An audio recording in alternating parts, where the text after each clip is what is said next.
Iba pang balita bilang bahagi naman ng paggunita sa araw ng kasarinlan ng Pilipinas sa June 12, magsasagawa ang Maynila ng panandaliang road closure sa umaga. Payo ng MMDA sa mga motorista, dumaan muna sa mga alternatibong ruta upang makaiwas sa traffic. Ang kalsadang maapektuhan, alamin sa report ni Graciela Corazon. Inanunsyo ng Metropolitan Manila Development Authority o MMDA na magkakaroon ng malawakang pagsasara ng mga kalsada sa ilang bahagi ng Maynila sa June 12 bilang bahagi ng pagdiriwang ng ika-127 araw ng Independence Day.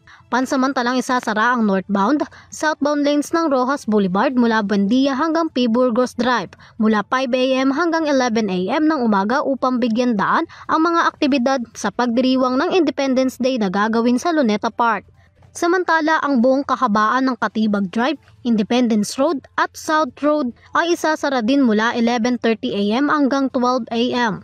Magpapakalat naman ang MMDA ng mahigit 1,100 personnel upang mamahala sa daloy ng trapiko. Naka-standby rin ang mga ambulansya, tow trucks, barriers, cones at iba pang kagamitan para sa ligtas at mapayapang pagdiriwang. Pinayuhan rin ang mga motorista na iwasan ang mga apektadong kalsada at sundin ang itinakdang alternative routes upang maiwasan ang traffic. Para sa Euro TV News, Graciela Corazon, sumasaludo sa bawat Pilipino.